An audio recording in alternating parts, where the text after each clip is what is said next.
कीर्तिनिधि जी, मैं अखिलेश जी का एक बयान सुन रहा था आज, जिसमें उन्होंने कहा हम 80 की भाजपा 80 की 80 हार रही, हम 80 की 80 जीत रहे।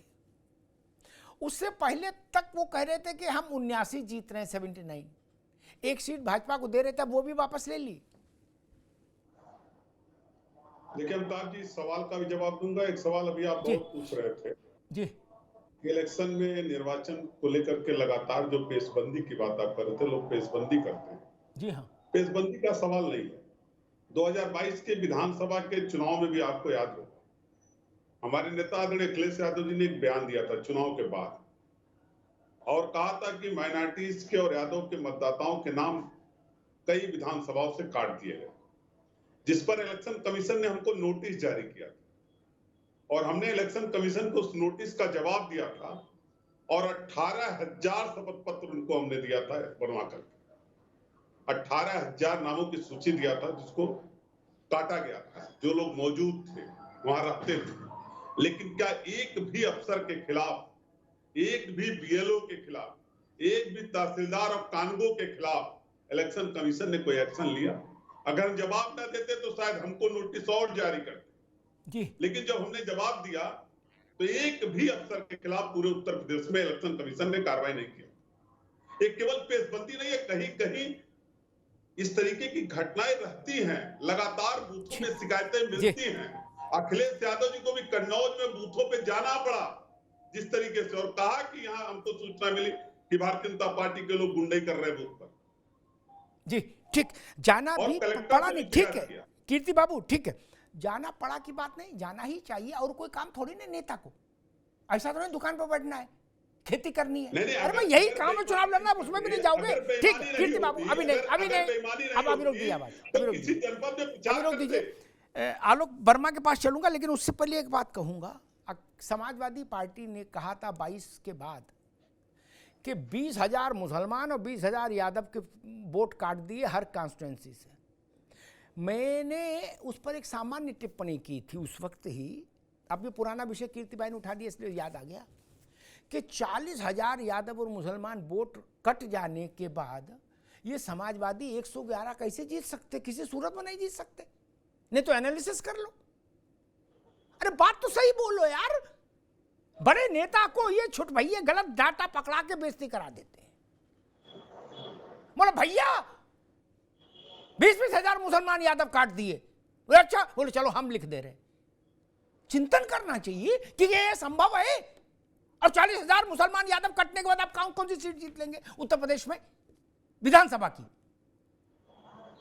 3 से 3.5 लाख के मैक्सिमम की तो निर्वाचन है।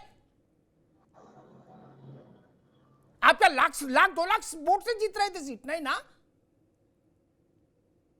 40,000 वोट आपका कट गया, डेडिकेटेड वोट MY, और उसके बाद आप 111 जीत गए।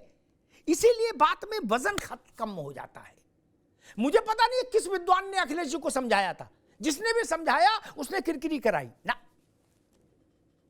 जिसने भी विद्वान ने उनको ये राय दी कि आप इस मुद्दे को उठा दो, इसीलिए फिर वो उस मुद्दे को आगे नहीं ले गए अखिलेश जी। वो जान के एक मामला गड़बड़ है, छोड़ दो इसको। खैर, आलोक वर्मा जी,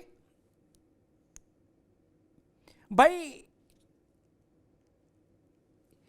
समाजवादी पार्टी पहले आपको एक सीट दे रही थी। अखिलेश जी कह रहे थे कि बनारस में हमारी लड़ाई है, मतलब ऐसा नहीं कि आपको सीधे नहीं दे रहे थे, कह रहे थे वहां लड़ाई है, लेकिन 79 तो हम सीधे जीत रहे हैं। आज मैं अखिलेश जी को सुन रहा था, वो कह रहे थे कि अब रिपोर्ट जो नई आई है वो बता रही है कि 80 सीटें हम जीत रहे हैं। तो आप क्यों चुनाव लड़ रहे हैं? अब कम से कम दो चरण जो बचे उनमें तो पैसा बचा लो। गर्मी भी बहुत तक आएगी, तबीयत भी खराब करोगे। जब 80 हार ही रहे हो तो तजाऊ आसनिज रह गए जाऊ नहीं, ठंडा सत्तू पियो सो, फिर क्या करना? आलोक जी। अब भाई जो रिपोर्ट अखिलेश यादव जी के पास पहुंच रही है आजकल, वही रिपोर्ट कुछ समय पहले आई थी जब वो कन्नौज भाग के गए थे। कन्नौज ये देखने नहीं गए थे कि वहां क्या हो रहा है, क्या बवाला मचा हुआ है। उनको पता चल रहा था कि कन्नौज से वो हार रहे हैं, लोग वहां उनको वोट नहीं दे रहे हैं। और जब वो हार जाएंगे कन्नौज से 4 जून को जब नतीजा निकलेगा, और अगर वहां से हार गए तो बड़ी बदनामी होगी। उसको तो वो अपना गढ़ कहते हैं, इसलिए वो चिंतित थे। दूसरी बात अभी हमारे साथी समाजवादी पार्टी के कह रहे थे कि उस समय इतने वोट कट गए, उतने वोट कर गए, हमने चुनाव आयोग को भेजा। बहुत शोर मचा था, मैंने भी उस शोर को सुना था। लेकिन जब चुनाव आयोग ने आपसे मांगा कि भैया जरा हमको भी बता दो, हमको भी दिखा दो, हम भी जरा उस पर कुछ कार्रवाई कर ले, तब बिल्कुल साइलेंट होकर के बैठ गए। ये इनकी आदत है, ये पहले से जब हम लोग समझ जाते हैं कि पूरी तरीके से इनको पता चल गया कि हार गए। 2022 में भी यही कहने लगे थे ईवीएम में घोटाला हो जाएगा, हमको बड़ा डर लग रहा है, यहाँ इस तरीके की वोटिंग हो रही है, वहां उस तरीके की वोटिंग हो रही है। और जो भी इलेक्शन हो रहा हो, जो भी इलेक्शन हुआ 2017 के बाद आप देख लीजिए, 2017 के बाद 2019 में हुआ, 2022 में हुआ, हर चुनाव में, हर इलेक्शन में समाजवादी पार्टी के पास केवल एक काम होता है, उन्होंने दिया था। एक काम होता है, आप किसी पार्टी का समर्थन करने वाले लोग हैं, आपका चाल चेहरा सब अलग है, कहते कुछ है, करते कुछ है। भैया हमारा चाल चेहरा नजर आ गया, 18,000 कार्रवाई क्यों नहीं किया? 18,000 कार्रवाई क्यों नहीं? जनता तो हमारे साथ खड़ी है साहब। जब भी आप चुनाव में उतरते हैं, उस बेईमानी के पीछे भारतीय जनता पार्टी खड़ी है, उस बेईमानी के साथ भारतीय जनता पार्टी खड़ी है। और इस बार जनता इस बार आपको सबक सिखाने का काम करेगी। अच्छा, चिल्पो करने से क्या आपको लगता है कि इसमें वजन आ जाता है? क्या आपको लगता है कि बात में वजन आ जाता है? अरे वजन है, बात कीजिए। 18,000 अगर हमने दिया तो बात में वजन है। इलेक्शन कमीशन के यहाँ रिसीव है 18,000 जनता का शपथ पत्र, रिपोर्ट आई थी, ये जरा बता दीजिए। 18,000 रिपोर्ट और आई कार्रवाई करने की हिम्मत नहीं हुई इलेक्शन कमीशन रिपोर्ट। को। अरे वो चुनाव आयोग को बताइए, और चुनाव आयोग ने करनी पूछा, चाहिए। जानकारी है मेरी।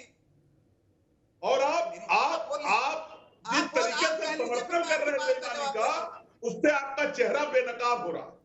ठीक, आपका भी चेहरा बेनकाब हो रहा है। ठीक ठीक है, रुकिए। बेईमानों के साथ खड़े हैं। ठीक है, कीर्ति जी रुकिए, आलोक जी रुकिए, दोनों लोग रुकिए, दोनों की आवाज रोक दीजिए भाई।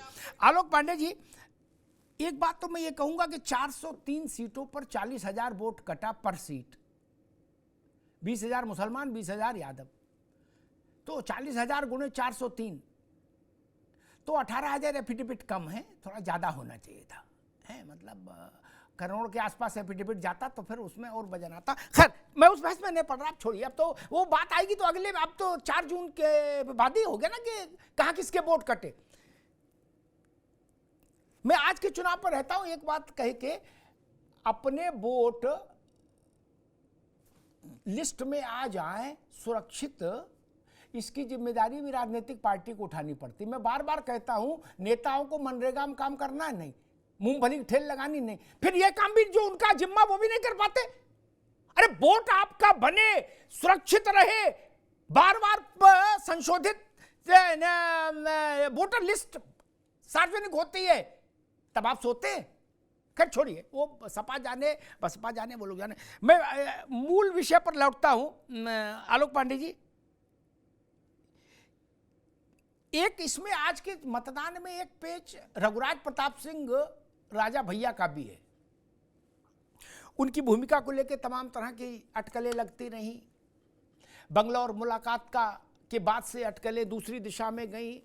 फिर अचानक से हुआ कि नहीं, राजा भैया ने कहा भाई अपने अपने मन से वोट दो। फिर तीसरी यू टर्न आई कि उनके जो साथी सहयोगी थे वो लोग इंद्रजीत सरोज के बेटे के साथ खड़े हो गए, समाजवादी पार्टी के साथ। विनोद सोनकर के खिलाफ राजा भैया के समर्थकों ने एक रुख ले लिया, और राजा भैया ने भी आज रुख ले लिया। उन्होंने कहा कि इस चीफ मेंबर ऑफ पार्लियामेंट के खिलाफ एंटी इनकम्बेंसी है, लोग ना रहें।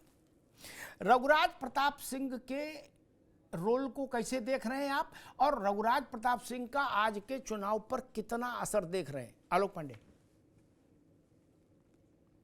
सर ये तो मानना पड़ेगा कि उनका प्रभाव है, लेकिन आमतौर पे जितने भी ऐसे बाहुबली नेता होते हैं ये रूलिंग पार्टी के अगेंस्ट नहीं जाते, लेकिन क्योंकि भारतीय जनता पार्टी के जो नेता है उनके साथ उनकी व्यक्तिगत संबंध बहुत अच्छे नहीं है, तो मुझे लगता है कि शायद वो व्यक्तिगत अदावत में जो बयानबाजियों का दौर चला उसने रघुराज प्रताप सिंह को फिर एक निर्णय लेने के लिए मजबूर कर दिया। अब ये तो चुनाव का परिणाम बताएगा कि उनका कितना असर है वोट बैंक में, लेकिन ये बात होता है कि भारतीय जनता पार्टी के अगर अगेंस्ट उनका समर्थक मत देता है तो भारतीय जनता पार्टी के उसने जीत के अंतर को थोड़ा और कम कर दे, या अगर बड़ा एकदम से झुरिया के मत पड़ गया गांव की भाषा में कि राजा भैया की इज्जत की बात है, अब हम समाजवादी पार्टी को ही देंगे, तब तो मैं भारतीय जनता पार्टी के लिए दिक्कत आ जाएगी। एक दो सीटों पर राजा भैया का प्रभाव है और उन जगहों पर उनका मत अगर बीजेपी का अगेंस्ट जाता है, क्योंकि राजा भैया का मत ठीक है आलोक बाबू, क्या